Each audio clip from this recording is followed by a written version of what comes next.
राधे राधे दोस्तों, आप सबका स्वागत है मेरे चैनल संस्कृति की पहचान में।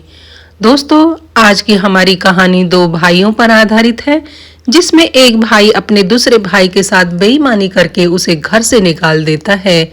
दोस्तों, सोनपुर गांव में एक व्यापारी रहते थे, जिनके दो बेटे थे। बड़े का नाम धनपत राय, छोटे का नाम गणपत राय। एक बार व्यापारी की तबीयत ज्यादा खराब हो गई तो उसने अपने दोनों बेटों को अपने पास बुलाया और बोले, बेटा, अब मेरा कोई भरोसा नहीं है कब मुझे यम के दूत लेने आ जाएं, इसलिए मैं तुम्हें एक राज बताना चाहता हूँ। हमारे घर के पीछे जो बरगद का पेड़ है, उसके नीचे मैंने एक हांडी में भर के स्वर्ण मुद्राएं दबा रखी हैं। जब भी तुम्हें जरूरत हो उनको निकाल लेना, पर ध्यान रहे जब तुम्हें ज्यादा ही जरूरत हो तभी उनको निकालना, वरना अपनी मेहनत की कमाई से अपना गुजारा करना। यह सब सुनकर दोनों भाई सहमति में अपना सर हिलाते हैं और अपने पिता से कहते हैं, पिताजी, आपको कुछ नहीं होगा, सो आप चिंता ना करें। इतना कहकर वो दोनों बाहर काम करने के लिए चले जाते हैं। शाम को दोनों भाई लौटकर देखते हैं कि उनके पिताजी की मृत्यु हो चुकी है। दोनों भाई शोक में डूब गए। कुछ समय तक तो उन्हें घर के पीछे बरगद या बरगद के नीचे दबी सोने की मुद्राओं से भरी हांडी का कोई ख्याल ही नहीं आता। बड़ा भाई धनपत राय थोड़ा सा लालची किस्म का इंसान था, जबकि गणपत राय बहुत ही सीधा साधा था। एक दिन दोनों भाई घर की छत पर सो रहे थे, तभी धनपत राय को एक विचार कौंधा, क्यों न इस धन को अकेले ही हड़प कर लिया जाए। यह सोचकर वह उठा और बरगद के पेड़ के नीचे से खोदकर हांडी को बाहर निकाल लिया और दूसरी जगह जाकर उसे दबा दिया और आकर अपने भाई के पास सो गया। अगली सुबह जब धनपत राय सोया हुआ था तो गणपत हाँफता हुआ उसके पास आता है और उसे जगाकर बोलता है, भैया भैया, जल्दी उठो, देखो बरगद के पेड़ के नीचे से किसी ने हमारी स्वर्ण मुद्राओं वाली हांडी निकाल ली है। यह सुनकर धनपत राय एकदम से झटके से उठा और बोला, यह क्या बोल रहा है तू? तो गणपत ने बोला, हाँ भैया, मैं सही बोल रहा हूँ, आप चलकर देख सकते हैं। गणपत राय के साथ धनपत राय जाकर देखता है तो सच में वहां पर एक गड्ढा हो रखा था और वहां से हांडी गायब थी। दोनों भाई विलाप करने लगते हैं। तभी धनपत बोलता है, गणपत, मुझे पता है यह धन किसने निकाला है। गणपत बोलता है, आपको पता है भैया? तो फिर जल्दी बताइए, किसने निकाला है ये धन? तब धनपत ने गणपत पर इल्जाम लगाते हुए कहा, यह धन तूने निकाला है और चोरी छुपे कहीं और जाकर छुपा दिया है। यह सुनकर तो जैसे गणपत के सर पर बिजली गिर गई। उसने कहा, नहीं भैया, आप ऐसा ना सोचें, मैं ऐसा कैसे कर सकता हूँ? मैं अपने भाई के साथ कभी बेईमानी नहीं कर सकता। इस पर धनपत ने कहा, तूने ही धन को निकाला है और तूने मेरे साथ बेईमानी की है, तू इस घर से निकल जा। यह सुनकर गणपत ने कहा, ठीक है भैया, अगर आपको ऐसा लगता है कि मैंने धन निकाला है और आपके साथ बेईमानी की है तो मैं इस घर से क्या, मैं इस गांव से ही निकल जाता हूँ। गणपत अपना झोला उठाकर गांव से निकल गया। अब तो उसे गांव में चलते भी शर्म आ रही थी। आए भी क्यों नहीं, उसके भाई ने इतना गंदा इल्जाम जो लगाया था। बदनामी के डर से गणपत ने पक्की सड़क पर न चलने का फैसला किया और जंगल के रास्ते अपना सफर जारी रखने का फैसला किया। इधर धनपत अपने भाई को इल्जाम लगाकर घर से निकालने के बाद खुशी से फूले नहीं समा रहा था। अब सारी दौलत उसी की थी, कोई बांटने वाला हिस्सेदार नहीं था।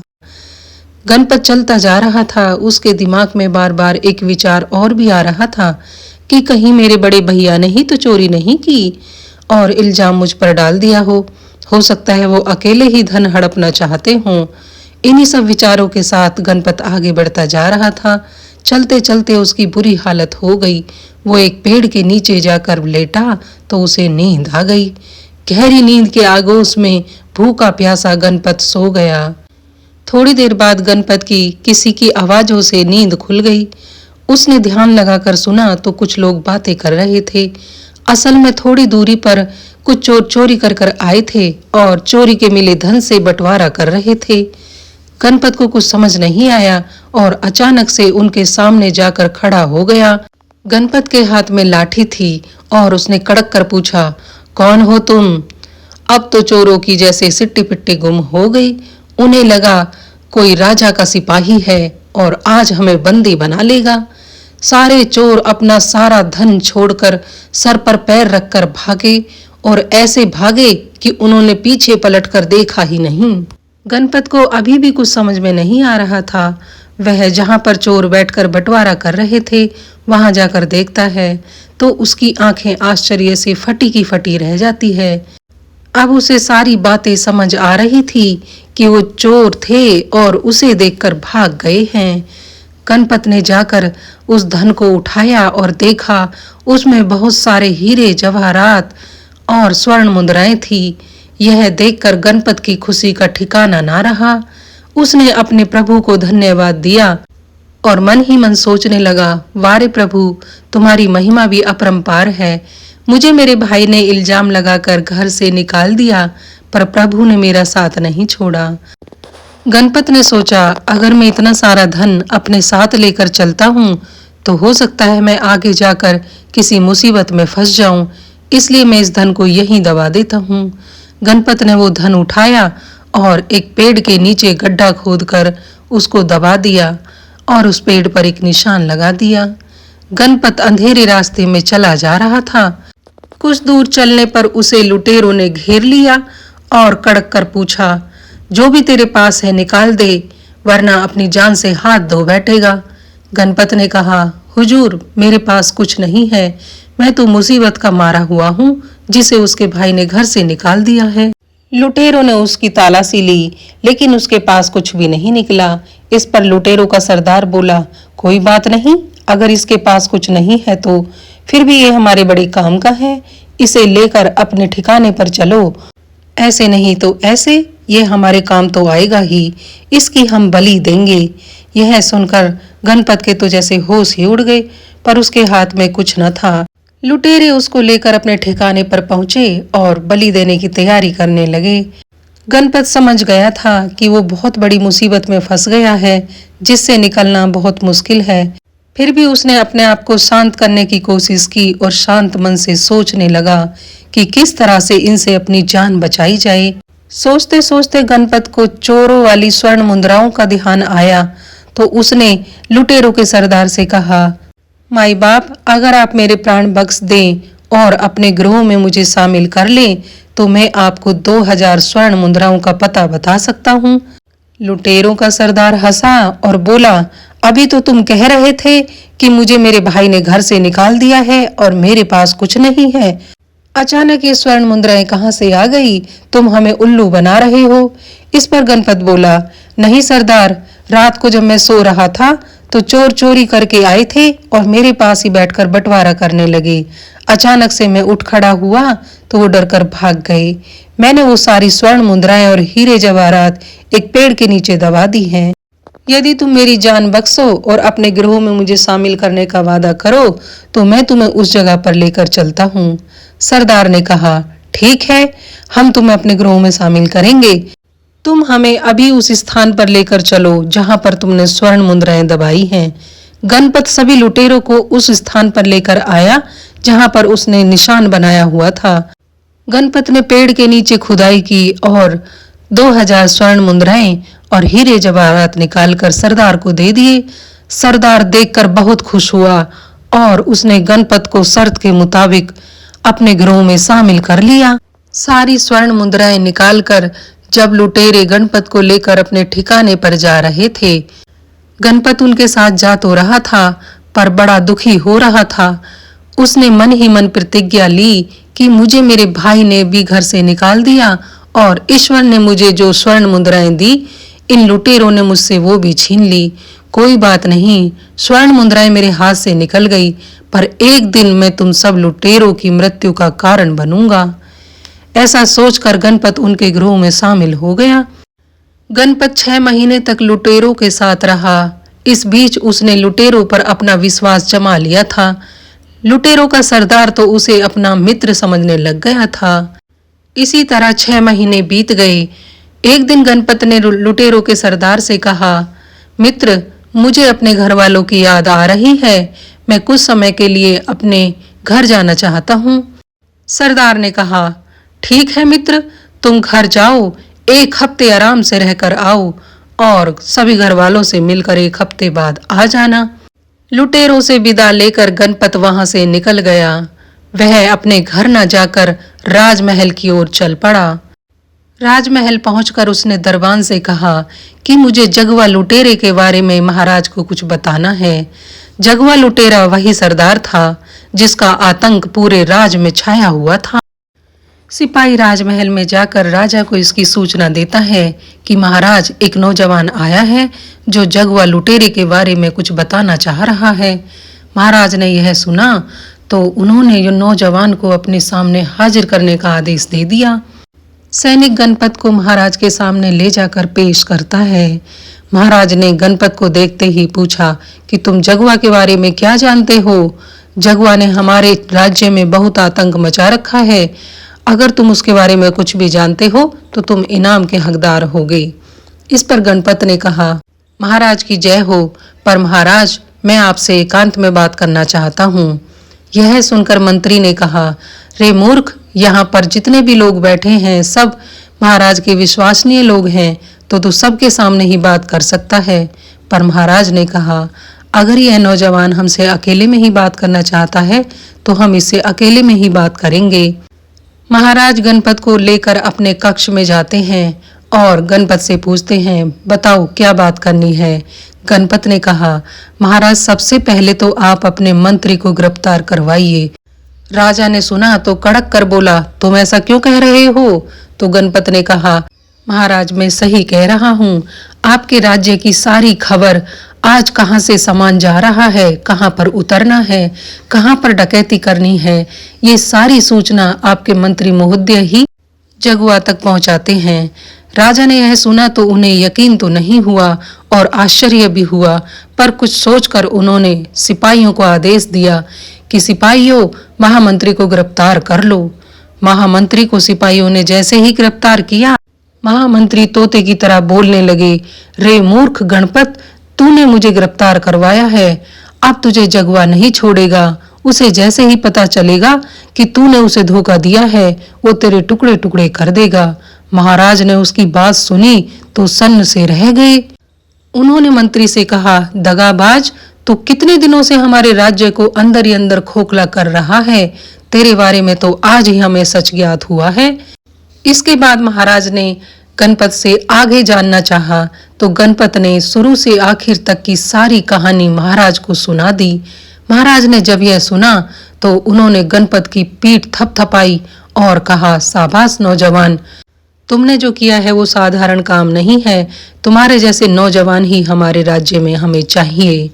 और गणपत से कहा, बताओ अब हमें आगे क्या करना चाहिए।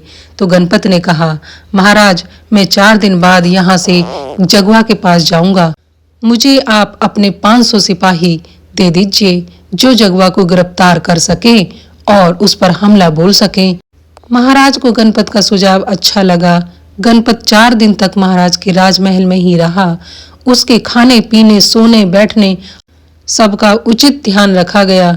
चौथे दिन गणपत 500 सिपाहियों के साथ जगुआ के अड्डे की तरफ निकल चला। उसके ठिकाने पर पहुंचकर अचानक ही सिपाहियों ने हमला बोल दिया। यूं तो जगुआ लुटेरा भी कोई कम शातिर या चालाक नहीं था, पर अचानक हुए हमले से उसे कुछ समझ ही नहीं आया। जब तक उसे समझ आता तब तक उसे और उसके बहुत सारे लुटेरे साथियों को सिपाहियों ने बंदी बना लिया और बहुत सारे साथी मारे गए।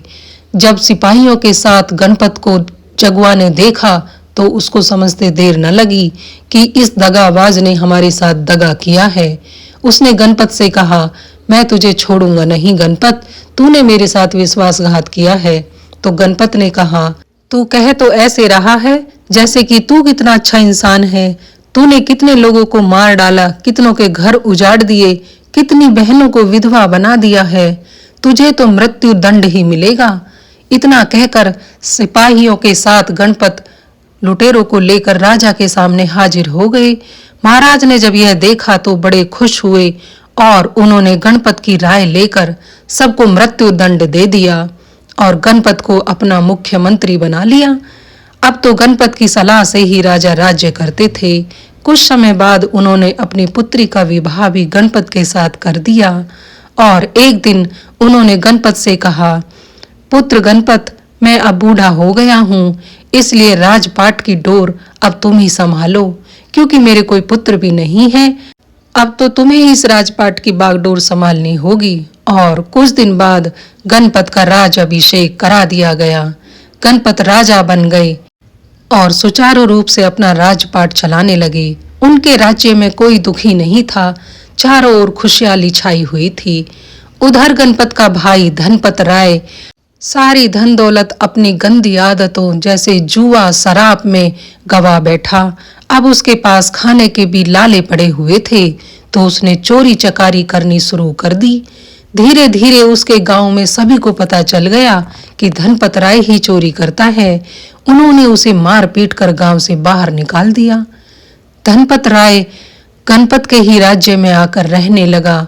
उसने सोचा कि मैं यहाँ कोई नौकरी कर लूंगा, पर उसे किसी ने नौकरी नहीं दी।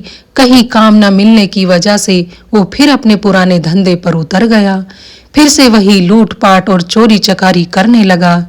एक दिन सिपाहियों ने उसे पकड़ लिया और गणपत के सामने दरबार में हाजिर किया। गणपत उसको देखकर आश्चर्यचकित रह गया कि यह तो उसका भाई है और इसने अपनी कैसी दशा बना रखी है। इसके पास तो सारा धन खजाना रह गया था, फिर भी इसकी ऐसी दशा। पर कहते हैं ना, परमात्मा के घर सबका न्याय होता है। आज जो इसको मिल रहा है, ये सब इसके कर्मों का ही फल है। गणपत ने अपने आप को नियंत्रित रखा और इधर धनपत ने देखा कि गणपत तो राजा बन गया है, तो उसे अपने किए पर अफसोस होने लगा। उसे आज यह एहसास हो गया था कि मैंने बेईमानी करके इसे घर से निकाल दिया, तो आज इसकी स्थिति इतनी अच्छी हो गई है। अच्छे लोगों का भी भगवान साथ देता है, और मैंने बेईमानी की थी तो आज मेरी दशा कंगालों जैसी हो गई है। आज मैं इसके सामने एक चोर बनकर खड़ा हूँ। ये भगवान का न्याय ही तो है। अब मुझे भगवान जो भी सजा देंगे मुझे स्वीकार है। गणपत ने सिपाहियों से पूछा, इसका क्या अपराध है? तो सिपाहियों ने कहा, महाराज, यह एक चोर है और इसने पूरे राज्य में आतंक मचा रखा है। राहगीरों से उनका धन माल लूट लेता है और घरों में भी चोरी चकारी करता है। राजा गणपत ने थोड़ी देर सोचा, फिर अपने दरबारियों से पूछा, बताओ इसको क्या सजा दी जाए? सभी दरबारियों ने कहा, इसे मृत्यु दंड दे दिया जाए। कुछ ने कहा, नहीं महाराज, इसके हाथ पैर कटवा दिए जाएं। राजा गणपत आज बड़े धर्म संकट में फंस गए थे।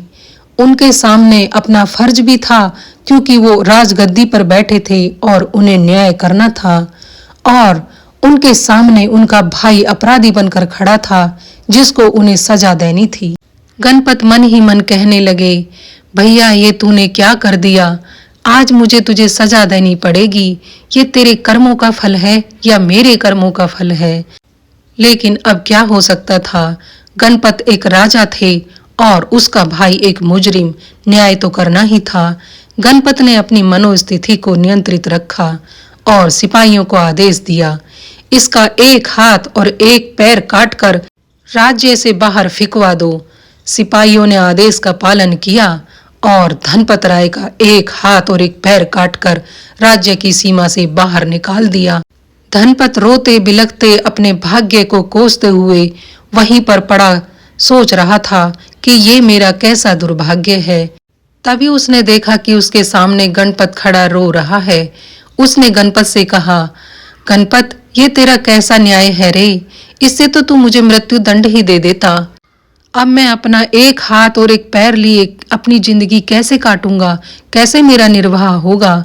तो गणपत ने कहा, भैया, उस समय मैं एक राजा था जिसको अपने कर्तव्य का पालन करना था, और अब मैं एक भाई हूँ जिसे अपना भाईचारा निभाना है। मैंने तुम्हारा एक हाथ और पैर इसलिए कटवाया जिससे कि तुम आगे चलकर चोरी ना कर सको। और रही तुम्हारे जीवन निर्वाह की बात, तो भैया, ये मेरी कुछ स्वर्ण मुद्राएं हैं जो मैंने अपनी मेहनत से कमाई हैं। ये तुम ले जाओ और मेरा एक सिपाही तुम्हें राज्य के बाहर एक सुरक्षित स्थान पर छोड़कर आ जाएगा। इसमें इतना पर्याप्त धन है कि तुम अपनी सारी जिंदगी आराम से काट सकते हो। उसके भाई की आंखों में आंसू आ गए और दोनों भाई गले मिलकर रोने लगे। राजा गणपत ने अपने भाई को भारी मन के साथ विदा किया। राजा गणपत का सिपाही धनपत राय को लेकर एक सुरक्षित स्थान पर पहुंचा और उसके रहने खाने पीने की व्यवस्था कर कर वापस लौट आया। तो दोस्तों, जो भी हमारे द्वारा किए हुए कर्म हैं, अच्छे या बुरे, हमारा पीछा नहीं छोड़ते हैं। अच्छे कर्म का अच्छा फल और बुरे कर्म का बुरा फल हमें मिलकर ही रहता है। इसलिए कभी भी हमें बुरे कर्म नहीं करने चाहिए। सदा सद्मार्ग पर चलते हुए दूसरों की सहायता करनी चाहिए। तो दोस्तों, आज की कहानी यहीं पर समाप्त होती है। एक मनोरंजक और ज्ञानवर्धक कहानी के साथ मैं सीमा यदुवंशी आप सबके समक्ष फिर उपस्थित होंगी। राधे राधे।